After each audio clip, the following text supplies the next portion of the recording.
Hello friends, I am Kanchan from Akulmach Technologies and you are welcome to our series Great Kings of India.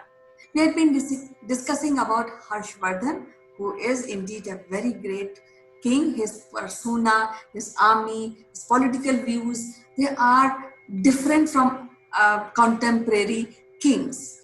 So to discuss further about this king, I would like to call upon Dr. Binda Paranjpe, who is a professor at BHU at Varanasi. So without wasting any further time, I would like to welcome Binda Paranjpe. Welcome, madam, to the show. How are you today? Feeling nice that I would be talking to you people once again. Yes, it's a pleasure to have you on our show. And as you know that we are discussing about Harshvardhan and we have discussed his administration. So today I would like to know what are those circumstances or what are those points which compelled him to really go on war, because it is said that he is a very a kind of a king who never believed in war. So what were those political reasons that made him to really go on a war and maintain such a huge army?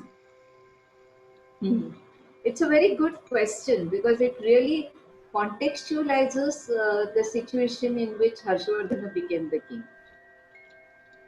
He was certainly not so much willing, and he had an elder brother. So, going by the ancient Indian tradition, the eldest son of the family, he inherits the throne from the father. So, Harshavardhana's elder brother Rajavardhana would have been the natural heir to the kingdom of Thaneshwar. And as I have told you, Thaneshwar is near Delhi. But unfortunately, Prabhakravardhana, Harshavardhana's father, died. His mother committed sati, and elder brother had to immediately go for fighting a war, which he succeeded. But his enemy, by treachery, killed the elder brother.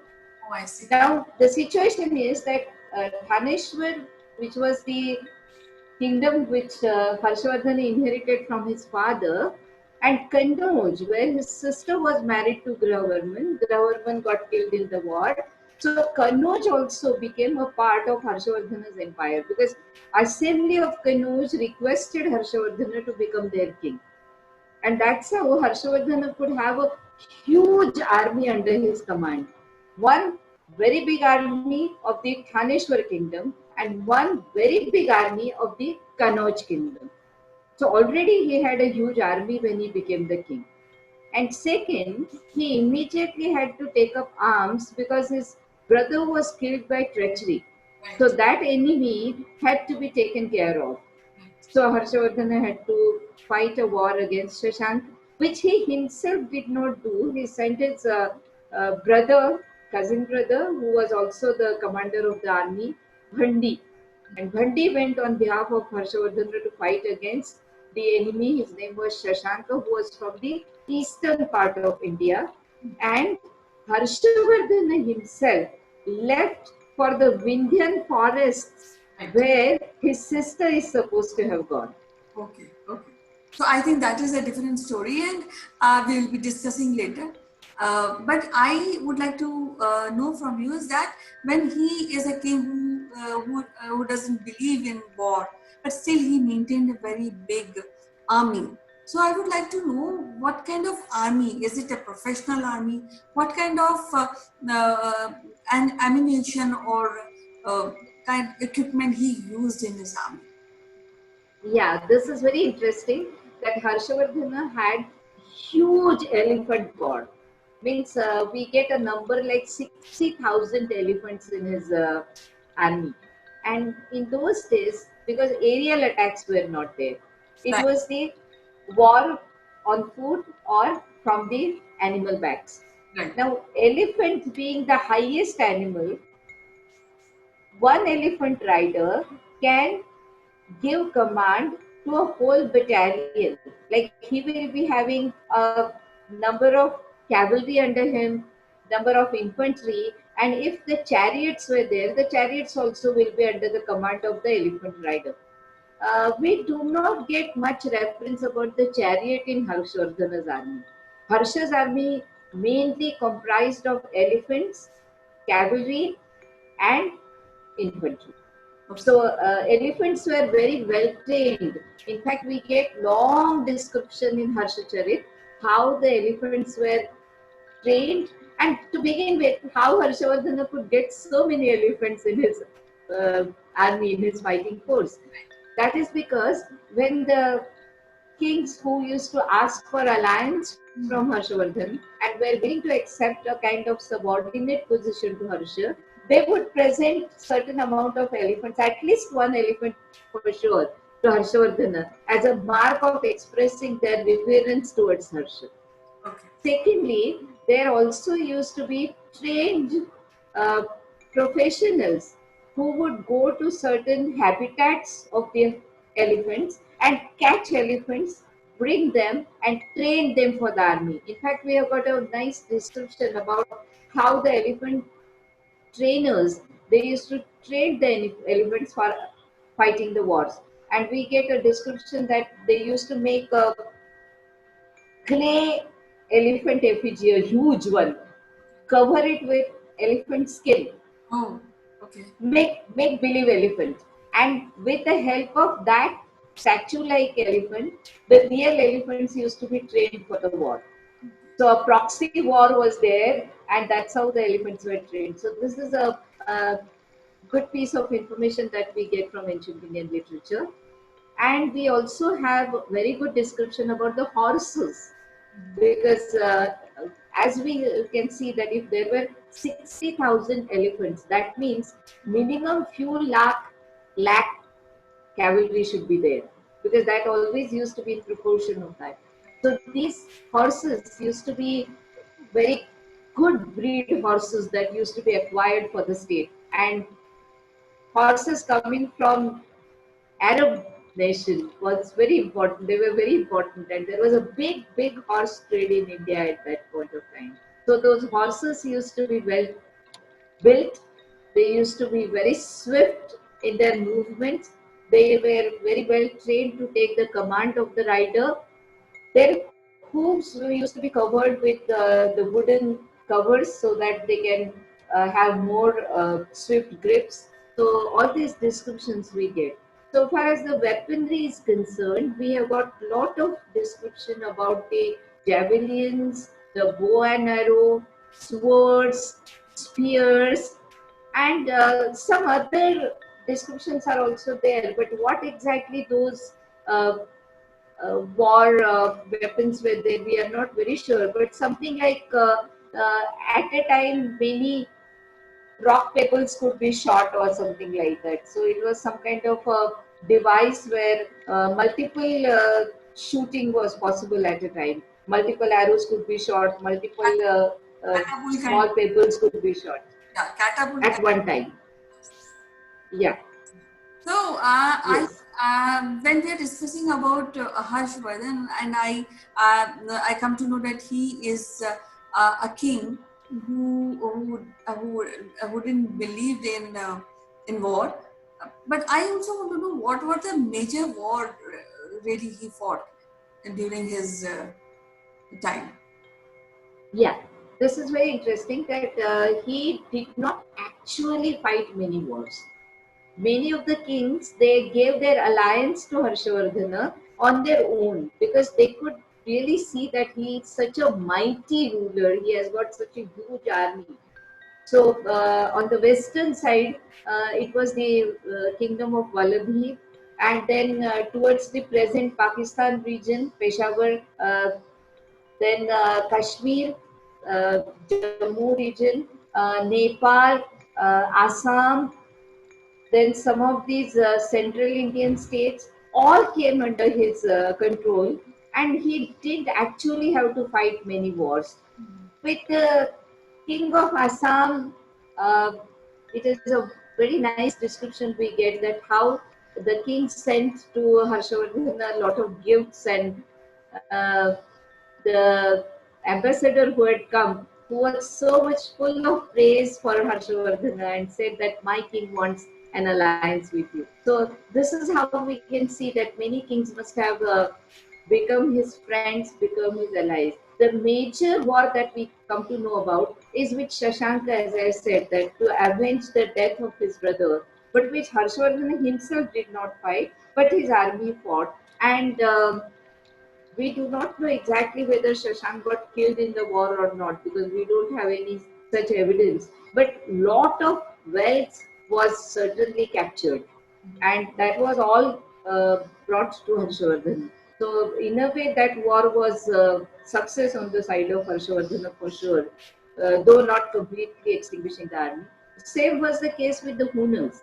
Hunas who were coming from the northwestern side, Harshavardhana could really keep them at arm's distance, and that probably by fighting small battles or not actually fighting a battle but showing the power that if you venture to come near my boundaries, uh, you will not be spared. So maybe that is the achievement of Harshvardhana. One that description of another war that we get is with the Chalukyan king Pulakeshin II. Now the Chalukyas, they had their seat of power at Badami, that is near Bijapur in Karnataka today. And the rulers there, the Chalukyan ruler Pulakeshin II was a very strong and powerful ruler, and he had an ambition of spreading his political rule in northern side of India. So beyond Narmada on the northern side, and we do not know whether actually the war was fought, but certainly there was a big show of power. Oh, I see. And then, though Pulakeshin II in his inscription mentions that he had victory over Harshavardhan, however, it does not seem to be so. So I think the understanding that was struck between these two mighty rulers is that you remain confined to north and I remain confined to south, and let's not have undue clash. So this is for the wars of Harshavardhan, and certainly a big army must have been one of the advantageous points that one would not very easily come charging against Harshavardhan, seeing his huge army. So actually, when we talk about a great king, so eventually we think that a great king is always a great general. So with your whatever discussion we are doing, we have come to know that he is a great general also because he was maintaining a good professional army at that time. Now, I would like to ask you, what is the economy and the position of women in that era of Harshvardhan? Right. So far as economy is concerned, economy definitely was more agro-based, and Kannauj gets the best advantage because it is all surrounded by fertile lands, the Gangetic plains. So I'm sure that they must be getting lot of revenue, agricultural revenue, and this is very important because otherwise, even just imagine maintaining an elephant core of about 60,000 elephants. Even if you say that 60,000 is a mythical figure, but which certainly means a large number of elephants. And you know how much elephants eat. Right. So if elephants are to be fed for the army, that much of revenue, that much of collection of fodder also for the animals, so much for cavalry, so much of elephants that must be there. The army, the standing army also needs to be fed. So unless there are the granaries full and constant supply of grains, I don't think any ruler of that time could have maintained such a huge army. So that certainly speaks of good amount of agricultural produce. We get lot of references about the trade in precious items because we get lot of references to pearls, different kinds of precious stones, lot of reference to sandalwood, extremely good quality of linens, very nice cotton and silk cloths. And because India had very good relation with China, I'm sure that the Chinese silk trade and porcelain trade also must have been a part of the economy of this time. We also get lot of description about the crafts of various kinds. because we get descriptions of various items of furniture, the construction of various mansions and palatial structures. So a lot of woodwork was there, ivory carving was there, and lot of ornaments of various kinds, various precious metals and precious stones. And there is one more reference that people could also have the gold and silver thread for weaving. Now that's a very special kind of craft India had developed. And I belong to Varanasi now, so I think Varanasi cloth, which is famous for its best weaving and having the weaving with the gold and silver thread. I'm sure during the time of Harshavardhan also that must be there. Third thing I would like to say that how we can ensure that this economy must have been very flourishing is that every 5 years king used to go to Prayag, Harshavardhan used to go to Prayag and donate everything. His treasury used to be empty every 5 years. So unless the king is sure of filling the treasury once again in another 5 years, I don't think he is going to venture such kind of an act of generosity. So he used to donate everything. He used to donate even his precious uh, uh, ornaments. He used to donate his expensive silken robes. Everything he used to donate. So that is another mark of saying that how the economy must have been a flourishing economy during his time. You asked me about the position of women. Uh, One very important reference of this time that we get is Harshavardhan's mother committing sati, and that too before the death of Harshavardhan's father. Oh, okay. Because usually we know that women performed sati when the husband died, and along with the dead body of the husband, she will also get herself uh, burnt on the funeral pyre. Harshavardhan's mother, she it's a very touchy kind of episode that we see in Harshacharit, that she wore all the robes which are usually worn by a person, by a woman who would commit sati. So Harsha was extremely uh, in remorse because his mother, he's going to lose his mother, and he was trying to persuade her not to go for such an act and dissuade her from doing sati. But she said that no, I want to die with the blessing of my husband. Okay. Okay. I do not want to be a widow. Oh, I see. Now, this story tells us two, three things about the position of women. Okay. Number one, dying before the husband was considered to be the highest merit of any woman. Okay. That Harshavardhan's mother wanted to earn by dying before her husband. Her husband was on the deathbed. Um, it was sure that he is not going to live long. So before she heard the news of his death, she committed sati. So now what does that mean? That life of a widow was not the life of a respectful person. Okay. She wanted to be a respectful wife till the end and die.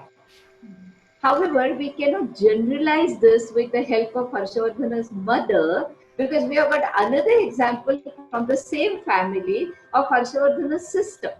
Okay. Okay. Harshavardhan's sister had lost her husband, and then she was taken captive by the king who killed her husband. She managed to escape from the jail and she went into the Vindhyan forest, and she also wanted to commit sati, maybe because she was Harshavardhana found her when she was about to jump into the fire. Okay. And Harsha saved her from that act. Okay. And that learned people around Harshavardhana at that time, the hermits in the jungle, we have got a specific name like Divakar Mitra, who was a Buddhist knowledgeable person, Acharya.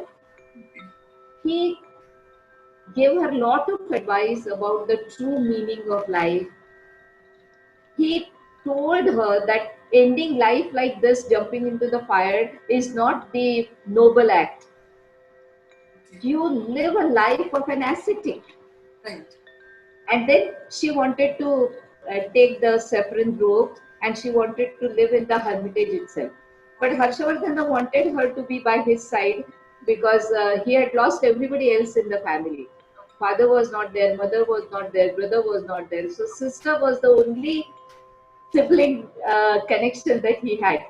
So he requested her that come back to the kingdom of Kanuj, be by my side. And once the task of consoling all the uh, sad people because of the loss of their king, loss of their queen, and once the kingdom is safe and secured, once law and order is at place, once all the boundaries of the kingdom are perfectly taken care of, I will also wear the saffron robe with you, and both of us will become sannyasi. Oh, And he took her along, and we have description that she used to be sitting next to him in the court. okay. So, though a widow, she was sitting next to her brother. She was sharing the power in a way, and Harshavardhana. So, making a generalized statement about the position of widows may not be true. But if we think about an ideal, the supreme ideal of a woman certainly was to die before the husband. But there were women who could take the life of a sannyasi and then lead a very pious, very sacred life. And that is how they would get their own salvation. Means then there are instances when if women can decide, they can even being a widow, they can go and do can join that court and enjoy the political power.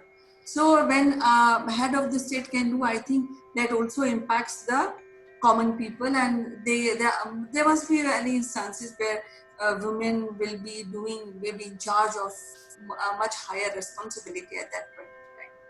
Now, But just one thing, one just small addition I would like to do, yes, that this is more for the royal family. okay, For the commoners, whether that was so, we do not have much reference.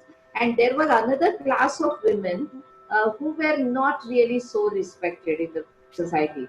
Either they were dasis.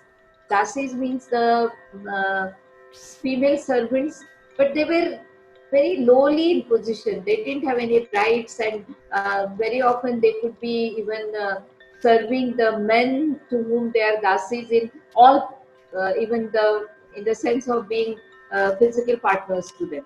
okay, And secondly, there used to be the bands of prostitutes. okay, okay, So we cannot say that all the women had that kind of position. Some women were not having respectful position in this society. okay. So I think now we have discussed a lot about Harshvardhan. In the last, I would like to know Harshvardhan as a person and the impact of Harshvardhan Empire on India further. Yeah, certainly a very learned person, a great appreciator of literature, because when Barner became his court poet, we have got a lot of description about how Harsha was not initially so much appreciative about Barn, but then when he learned about his scholarship, then he gave him position in his court.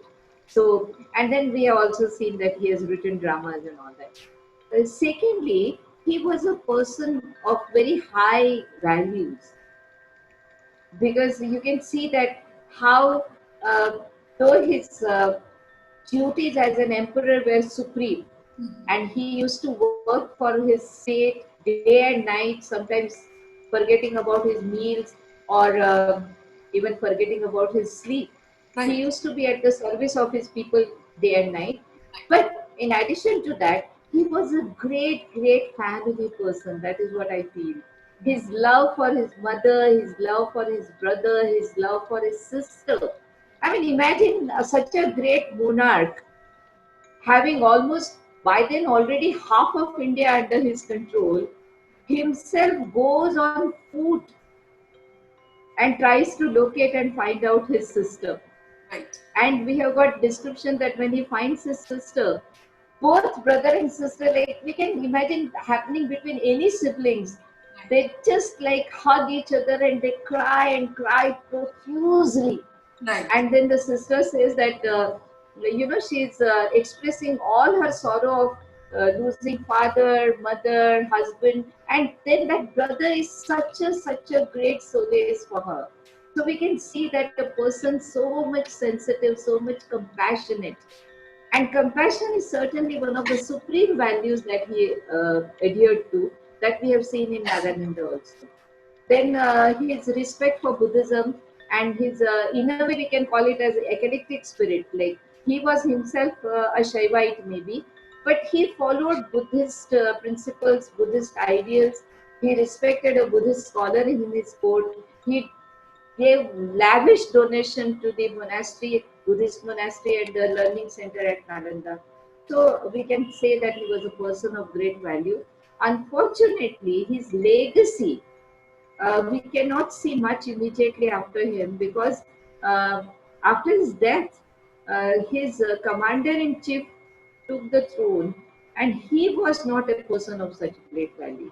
And then the kingdom disintegrated.